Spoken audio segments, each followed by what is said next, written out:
You probably use deodorant every day, most likely without ever giving a thought to what is exactly inside that nice smelling spray. Well, one person did. She wanted a nice, natural and clean deodorant to put on her skin. And when she couldn't find one that she loved, instead of getting frustrated, she saw an opportunity. She built her own brand of natural deodorants, Curie. And today, she has grown it to a $20 million business. Her personal care products are being sold in 4,300 Walmart locations. Recently, she was also named to the Inc. magazine 2024 Female Founders 250 list. Today, we'll discuss this very interesting business case study of how Sharan Moret turned this deodorant dream of hers into a 7-figure business. And of course, we'll talk about her biggest life event of appearing on the Shark Tank. That's a very interesting story. She applied for Shark Tank and waited for 2 years to be called. But when she finally got the opportunity, all she had was 2 hours to get ready. At first, she kind of got rejected, but then did something amazing to get deals with 2 sharks. And once she appeared on Shark Tank, her company quickly grew tenfold. She also had to face very difficult situation when, due to COVID-19, her business was shut down almost overnight. Nobody needed a deodorant when folks were not going out to meet anybody. In that high pressure situation, Sharan came up with an idea that helped her company not only survive, but thrive in that difficult situation. Watch this video till the end to find out how she turned every no into a smart yes using a very simple principle. Let's get started.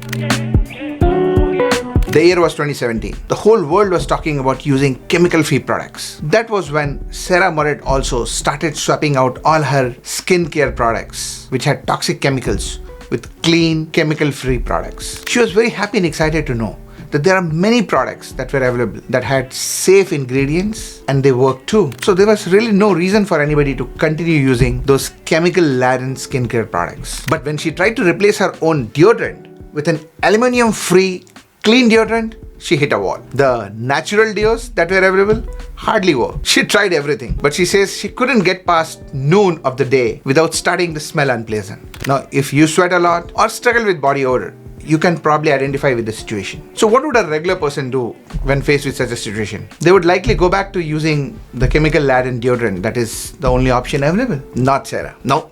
That is not what entrepreneurs do. She made it her passion to find a solution to this problem. And she also realized that if she is having this problem, finding the right product for right solution for the problem that she has, then others might also be facing the same problem. This is called identifying a market need. She decided that she is going to create a product of her own for this underserved market. It helped that she was a science geek already. She started researching and collaborating with chemists. And while she was doing her research, one historical figure acted as her inspiration, Madame Curie. So when she found the right formulation for her deodorant, she named it Curie.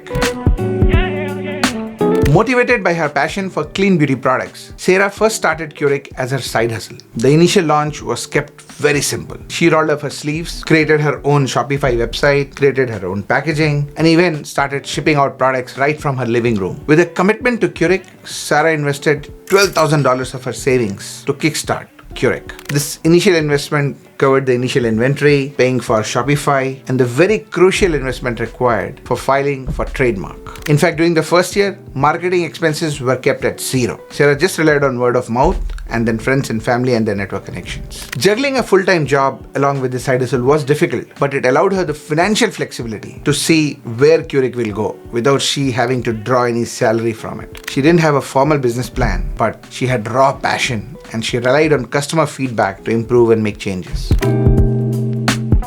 Curie continued to grow month by month, and by December of 2019, Curie's revenues surpassed the income from her day job. So Sharan decided this was the time to take Curie to the next level. She left her full-time job to focus full-time on Curie now. Things were going very well. Then suddenly, overnight, the world changed for Sharan and for everyone else. It was hit by the COVID-19 pandemic.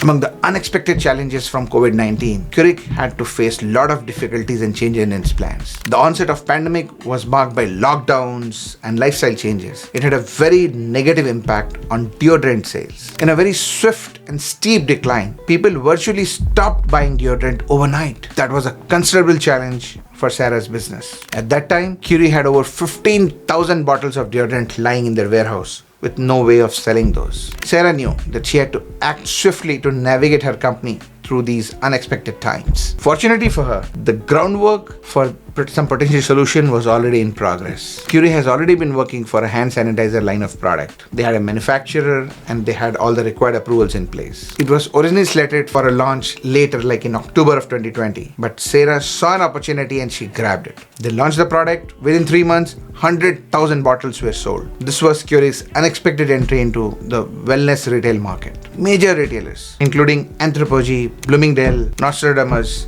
started carrying both deodorant and hand sanitizer lines from Curie. An exciting turn of events was also Curie's inclusion on QVC, the shopping network. Despite a prior attempt in 2018, when QVC decided that Curie does not fit into their line of deodorants, Sarah didn't give up. She kept trying and eventually was accepted into QVC. One funny thing is, during COVID restrictions, Sarah could not be in studio, so she streamed for her home for QVC. But her preparations and perseverance paid off. When she appeared on QVC, the stock inventory sold out in 10 minutes and over 1,000 people signed up to be on the wait list. That was a significant accomplishment for this direct-to-consumer brand. But even bigger things were in store for her when she appeared on Shark Tank.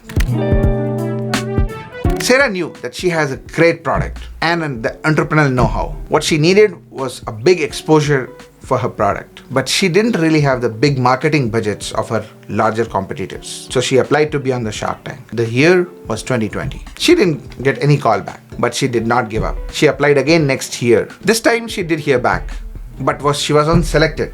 She was kept on something like a wait list. They said that they may call her, but they don't know when. She basically had to be ready anytime or miss the chance. One Sunday afternoon in September, Sarah Moret was hiking in the Griffith Observatory, covered in dirt. That's when she got a voicemail from the producer of Shark Tank. The message was that she has an opportunity, but just 2 hours. If she can be in the studios within 2 hours, she has an opportunity to pitch her aluminum-free deodorants to the famed investors of Shark Tank: Mark Cuban, Lori Greiner, Barbara Corcoran, Damon John, and Kevin O'Leary. Without hesitation, Sarah jumped into the car and her fiancé was driving. They sped home, driving the carpool lane, getting home just in time, giving her 20 minutes to curl her hair and get back into the car. She did the rest of the makeup in the car. That's how she got ready for a prime time appearance on TV. When the episode aired, people saw Sarah confidently pitching Curie without breaking a sweat. Her opening offer was $300,000 for a 5% stake in her company. But 4 of the sharks immediately rejected. Damon was the only one remaining, but he offered a hard bargain: $300,000 for 20% equity. Sarah countered $300,000 for 12%. That's when other sharks decided to came in. Barbara and Mark. They came in with $300,000 for 14%. That's the offer that Sarah accepted. Post that show, Curie sold all its deodorants within 24 hours and they accumulated a waitlist of 5,000 customers. At that time, they were struggling with supply chain issues. Remember, it was post-COVID and Shark Tank generated huge demand. So her direct-to-consumer business was doing good, but Sarah knew that she needed a distribution channel for eventual success of her product. She kept trying cold calling all the major distributors and big retailers, but no answer. But she didn't give up. She was everywhere, and her breakthrough came unexpectedly. A Walmart buyer, the biggest retailer in the US, saw Curie on Instagram and actually went to their website and clicked on the Contact Us form to contact Sarah. Sarah couldn't believe that this could be a genuine opportunity, but she decided to respond and then found that this was indeed a great opportunity for her brand. In August of 2023, Walmart launched Curie lines of product in their 4,300 stores and on Walmart.com. Leveraging Walmart's extensive reach, this exclusive partnership helped Curie grow very fast. They went past 8-figure marks and grew 900% year on year. From Sarah Moret's, there are some very valuable lessons to be learned by entrepreneurs looking at Sarah Moret's entrepreneurial journey. First is building something that people actually want. Creating a brand is more than just creating a product. You need to create something that people actually need, whether they know or not. Well, this was born out of Sarah's personal need for a natural and safe product.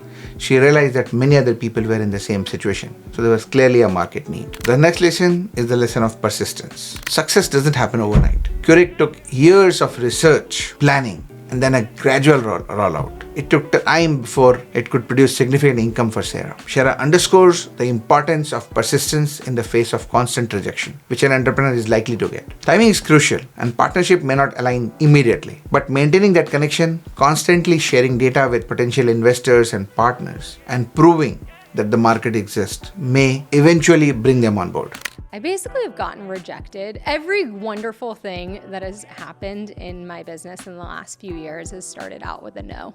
Like everything. The next lesson is flexibility, willingness to change plans. We discuss how when she was faced with unexpected challenges during COVID-19, she was able to change the product line, come up with the sanitizer line. The flexibility and strategic creativity during pivots are essential. We discuss how during COVID-19, she could strategically shift the focus and pivot to hand sanitizer. Always keep customer needs and market needs in mind and be ready to change. And finally, it's not really about perfection. In the early stages, getting something out to the market is very essential. And then you get to test through customer feedback and market feedback. That's why Sarah launched her website and started selling the product, getting it in the hand of customers as soon as possible. She did not invest in branding and packaging right in the beginning because those investments we need to change based on customer feedback. So start minimal, but get out quickly and start getting feedback from market and from real customers. Thank you for joining us on this insightful journey about Sarah Monet's entrepreneurial experience with Curie. And do check out this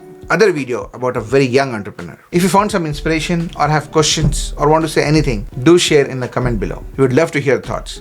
I would also appreciate if you share this video with your friends and others who may benefit from this story. Don't forget to like this video and subscribe to our channel. Thank you. See you next time.